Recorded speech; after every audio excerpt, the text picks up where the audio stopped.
बिस्मिल्लाहिर्रहमानिर्रहीम। अस्सलाम वालेकुम दोस्तों, कैसे हैं आप सब लोग। इंशाल्लाह उम्मीद है सब ठीक होंगे, खैरियत से होंगे। लेट वीडियोस के लिए थोड़ी सी माजरत। रमज़ान चल रहा है एंड काफ़ी बिजी स्केजुअल भी होता है, अपने ऑन जो काम हैं वो भी करने होते हैं। और स्पेसिफ़िकली मतलब आपको पता है, जैसे कि मैं साउथ एशिया टूर पे था तो काफ़ी ज़्यादा मतलब वहाँ पे रहा। और अब मैंने वापस बैकग्राउंड में देखे, इस टाइम पे मैं न्यूयॉर्क में हूँ। तो ट्रैवल करना था, फिर चीज़ें पैकअप करना, ये वो सारा कुछ बड़ा मसला रहता है। तो इसलिए अभी कुछ टॉपिक्स मेरे जहन में थे जो कि मुझे मतलब सवालात मैं ट्राई करता हूँ कि जो मुझे लगता है उस हिसाब से सवालात बनाऊँ और मतलब उन सवालात के जवाबात आप लोगों तक पहुँचाऊँ।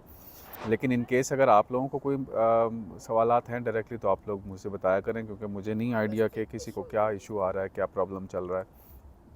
तो अब बेसिकली एक सवाल जो कि अक्सर लोगों के जहन में आएगा कि कनाडा का वीज़ा पाकिस्तान से तो आप अप्लाई करते हैं और आपको डॉक्यूमेंटेशन वगैरह, अक्सर लोगों की सिचुएशन ये होती है कि वो अमेरिका में हैं या किसी और मुल्क में ट्रैवल कर रहे हैं, तो क्या वो कनाडा का वीज़ा वहाँ से अप्लाई कर सकते हैं। स्पेसिफ़िकली जो लोग यूएस वीज़े पे आते हैं, विज़िट वीज़े पे B1 B2, यहाँ से क्या वो कनाडा का वीज़ा अप्लाई कर सकते हैं, अज्यूमिंग कि उनके पास पाकिस्तानी पासपोर्ट है या जो भी इंडियन या इधर उधर का जो भी पासपोर्ट है।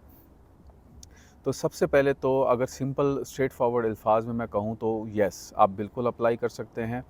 अप्रूवल भी होती है बट रिजेक्शन भी होती है। अब मैं उसके सिनेरियोज़ आपके सामने रखता हूँ कि रीज़न्स क्या बनती हैं।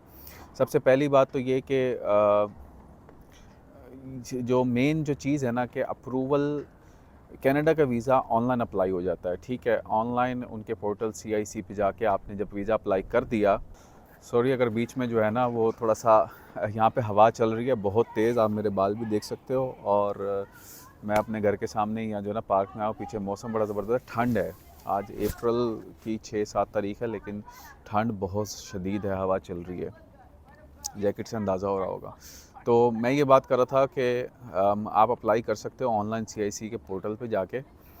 और उस पोर्टल पे आपको करना क्या होता है कि आपको अपने बेसिक डिटेलें और सारा डॉक्यूमेंटेशन अपलोड करनी होती है और वो आपको फिंगरप्रिंट कॉल करते हैं। अब फिंगरप्रिंट जिस जगह पे आप हैं वहाँ पे जो वीज़ा सेंटर बने हुए हैं, आप वहाँ पे फिंगरप्रिंट जाके दे सकते हैं।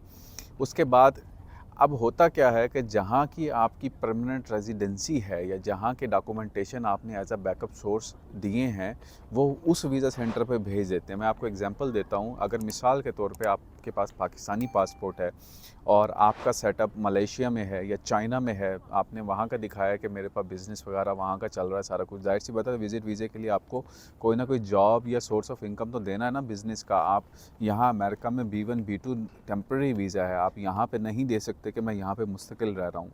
तो आप यहाँ पे घूमने फिरने आए हुए हैं, तो जहाँ पे आपका सेटअप है आप वहीं का देंगे। अज्यूमिंग लेट्स सपोज आपने चाइना का जो है ना उनको बिज़नेस की डॉक्यूमेंट्स दे दिए हैं। अब वो क्या करेंगे, वो यहाँ से आपकी जो केस फाइल है, वो जो उनका वीज़ा सेंटर चाइना में है, वो वहाँ को भेज देंगे कॉन्सुलेट को, वो उसको प्रोसेस करेगा। तो अथेंटिकेशन आपके डॉक्यूमेंटेशन की मस्ट होनी चाहिए, ठीक है। और आपका जो रेजिडेंशियल कंट्री है जिसमें आपने चेक बताया है कि मैं वहाँ पे रह रहा हूँ, उसमें आपका जो सोशल टाइज़ हैं वो बहुत स्ट्रॉन्ग होने चाहिए। फाइनेंशियल एंड सोशल टाइज़, अगर ये दो चीज़ें आपकी स्ट्रॉन्ग नहीं हैं तो आपका वीज़ा रिजेक्ट होने के चांसेस हैं, रिगार्डलेस कि आप अमेरिका में बैठ के अप्लाई कर रहे हैं, ठीक है। तो आपको ये चीज़ अपने मद्देनज़र लाजमी रखनी है कि मैंने अपने फाइनेंशियल और सोशल टाइज़ बहुत स्ट्रॉन्ग देने हैं जहाँ का मैं अपना बता रहा हूँ कि मैं रेजिडेंस करता हूँ। अब फाइनेंशियल टाइज़ में क्या हो जाता है, फाइनेंशियल टाइज़ में आप दिखा सकते हैं कि आपकी नाम पे कोई एसेट है, मिसाल के तौर पे घर है आपके नाम पे गाड़ी है, गाड़ी की जो टाइटल डीड है वो है। उसके अलावा आपके नाम पे कोई और अदर दुकानें, बिज़नेस वगैरह है, वो आप दिखा सकते हैं। जो सोशल टाइज़ हैं उसके अंदर आपका ये होता है कि आपके माँ बहन, दोस्त यार अहबाब वो किधर हैं। तो अगर आपके भाई बहन वगैरह सारे पीछे हैं, आपकी बेगम बच्चे वगैरह पीछे हैं, तो ये बहुत ज़्यादा आपके स्ट्रॉन्ग सोशल टाइज़ बन जाते हैं कि ये बंदा वापस जाएगा। तो बाकी जो प्रोसेस है वो प्रिटी मच सेम है। तो इसलिए आप लोग आज इस वीडियो में मैंने आप लोगों को ये बताया है कि आप लोग अप्लाई ज़रूर कर सकते हैं, लेकिन अप्लाई करने के लिए आपको ये चीज़ मद्देनज़र रखनी है कि आपके टाइज़ कितने स्ट्रॉन्ग है, सोशल एंड फाइनेंशियल।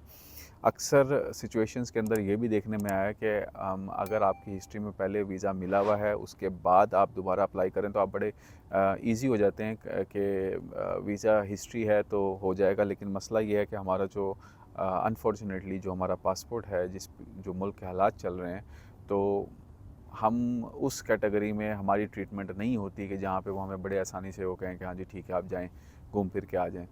तो ऑन एन एवरेज 1650 लोग जो है पर डे के हिसाब से पाकिस्तान उन्होंने मूव किया पिछले 2-3 सालों के अंदर। तो इससे आप अंदाज़ा लगा सकते हो। और वो गए कहाँ हैं? इन्हीं मुल्कों में गए हैं, कनाडा, यूरोप, अमेरिका, बड़े-बड़े मुल्कों के अंदर। तो इसीलिए यहाँ पे हमारी जो ट्रीटमेंट है बहुत ज़्यादा डिफ़िकल्ट हो रही है।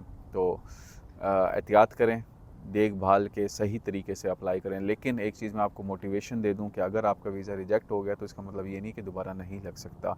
आप दोबारा भी अप्लाई कर सकते हैं। बस फ़र्क ये है कि आपको फिर थोड़ा सा केयरफुल होके या कोई अच्छी एडवाइस लेके टेक्निकल तरीके से जो है ना उसका रिस्पांस करना होता है। और मैं तो कई केसेस में कहता हूँ कि अपील बल्कि ज़्यादा इजी हो जाती है, क्योंकि आपको एक पता होता है कि उसने क्या प्रॉब्लम।